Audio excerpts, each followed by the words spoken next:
Tara kaon. Tara, kaon. Tara, kaon. Tara, kaon. Bicol. Bicol, Oragon.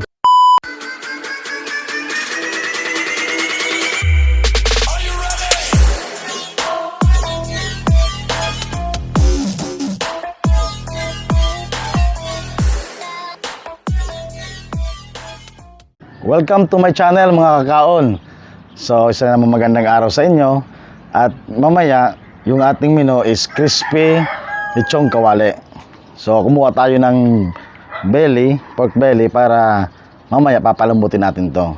So siguradong exciting na naman yung ating pananghalian. So maya ipapakita ko sa inyo kung paano natin gagawin to. Pagkukuha natin yung ating pork belly. So naglagay na tayo ng tubig. And then maglalagay tayo ng mantika. Yung kahit yung mga used na mantika pwede na rin. Yan, lalagay natin dito. Yan. So after na lagay na natin, ilalagay natin yung ating pork belly. So yung ating nabiling pork belly, maganda yung ano niya kasi hindi siya masobrang mataba at saka laman. Kumbaga yung belly natin layer yung karne, yung laman niya at saka yung ating taba. Ayan natin.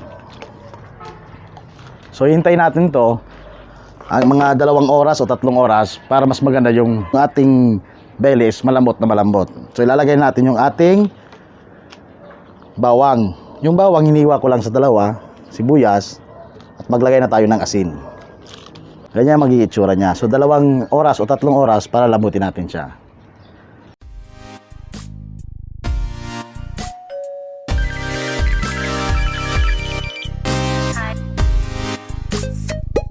Ngayon mga kakaon, titingnan natin yung 1 oras nating pagpapakulo.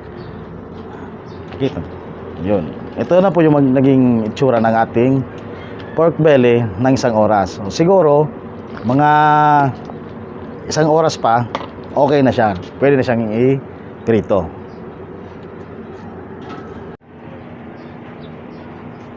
So mga kakaon, ito na yung ating belly. So 2 oras natin itong pinakulo. So hanguin na natin.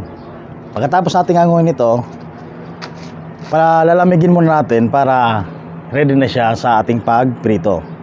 So kung mapapansin nyo, pakita mo. Para gusto na niyang maghiwa-hiwalay. Sobrang lambot na ng ating pork belly. Yan. Talagang malambot na siya. A few inches later. Malamig na yung ating pork belly na pinalambot natin.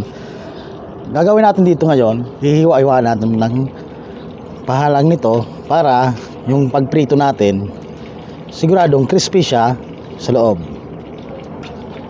Yun o. Gusto nang maghiwala yung laman sa taba sa sobrang lambot. Yan. Kung mapapansin nyo, talagang lutong-luto na siya.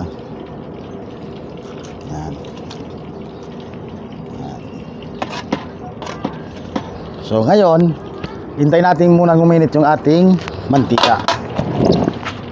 Ayan. Tsaka na natin isasalag to. So ngayon, ready natin ilagay yung ating pork belly sa mainit nating mantika. So mamaya makikita natin to, kailangan mag-ingat tayo sa paglagay. Sigurado kasi mag-aaway-away sila, magkakaroon to ng gera. So tingnan natin. Kailangan mayroon na tayong panghandang panakip. Okay. Nalagay ko na. Yan.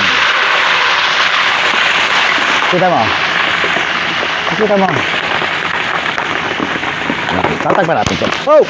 Sabi na, nag-aaway-aaway na. So, ingat-ingat lang tayo sa paglagay. Kasi sobrang init ng mantika. Baka malagsan tayo. Okay, siguro mga 10 minutes. Titingnan natin kung ano na yung magiging kulay niya. Yung gagawin pala natin ngayon, bali 2 fry tayo.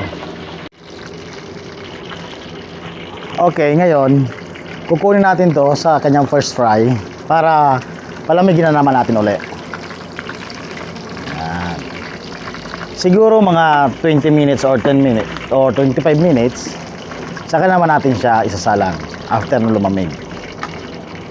So kayo tingnan mo ang panahon, mukhang umaambon-ambon na naman, pero tuloy-tuloy pa rin tayo. hindi tayo mapapatinag. Ganito tayong mga taga Bicol, talagang uragon tayo. So, maya-maya, mga 20 minutes, papalamigin natin to. Tsaka isalang natin sa last frying na siya. So, finished product na yan. So, after 20 minutes, mga kakaon, isalang naman natin uli yung ating lechong kawaling. Ayan.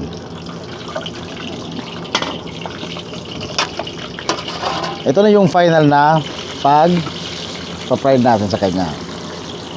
Siguro sarado itong parang chicharon yan. Takpan ulit natin.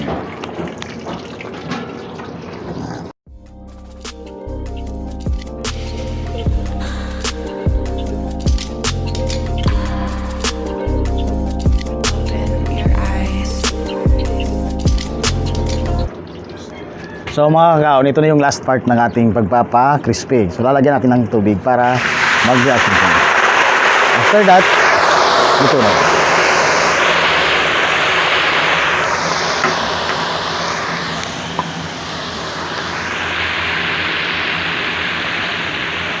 So alright mga kakaon, ready na yung ating lechong kawali. So bago tayo kumain, papasalamat muna tayo kay Lord na kahit ngayon masamaang panahon, kasi bukas darating sa atin yung bagyo na sinasabing super typhoon, pero pagpapatuloy pa rin natin to. So manalangin muna tayo. So in the name of the Father, the Son, the Holy Spirit, Amen. Thank you Lord sa pagkain namin ngayon. Sana po bigyan mo kapiling ng pagkain sa araw-araw at sana po gabayan niyo kami lagi. Amen. Ngayon papakita natin kung gaano siya ka-crispy. Pakita natin. Tingnan mo yung tunog niya. Ayun.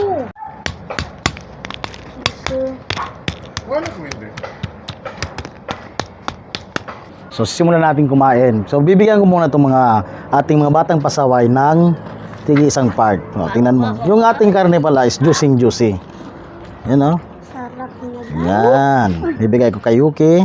Ito kay Queenie. At ito naman kay Kokoy. Yan. So bibigyan natin ng yung crispy na balat niya.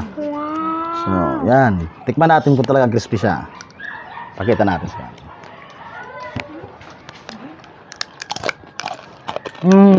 Talagang malutong na malutong. Talagang masasabi natin yung ating lechong kawali ay para na ring chicharon. So, talagang malalasapan natin na sobrang sarap talaga niya. Yung sausawan natin, bigyan natin. Ayan, na may sili. Try natin sa sausaw. Kain tayo. Sarap talaga nito. Lalo na ganitong panahon. Ito ang pinakamasarap nito. So, ngayon mga kaon, kung gusto nyo i-try sa bahay nyo, sundin nyo lang yung procedure na paggawa ko. So, kasi mas masarap pag talagang sobrang lambot siya. Yung parang yung balat niya, yung taba, at saka yung laman, yung parang gusto niya maghiwalay na. So kanina pala, nung pagluto natin, so dapat maging maingat po tayo kapag lalagay sa, lalo yung mainit na mantika. Kung makikita ninyo yung picture na kanina, tumitik-tapsik talaga siya. Kumbaga, nag-aaway talaga parang gera. So inay-hinay lang. So kain tayo. Sobrang sarap. Ito pala mga batang pasaway. Ito yung mga paborito kong kasama. Yo, paki-subscribe din ng kanilang mga channel. So, i-like and share na rin. So, kain tayo ulit. Ano masasabi niyo batang pasaway? Gamit crispy. Oh, Sobrang sarap. kain tayo. Sobrang crispy niya, pumuputok ng crispy.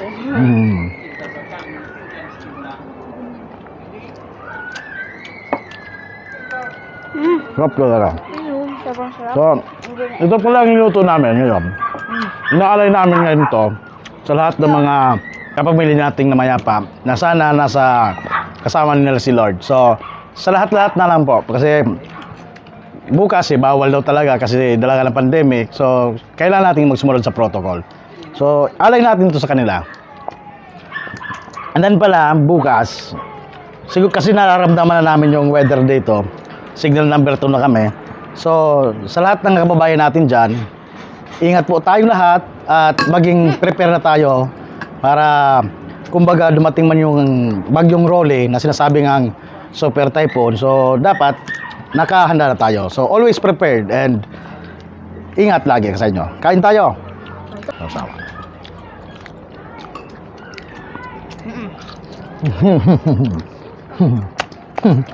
Cheers muna tayo. Cheers, cheers. Yeah.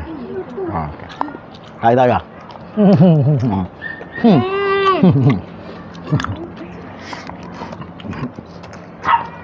So, siguro, hanggang dito lang tayo.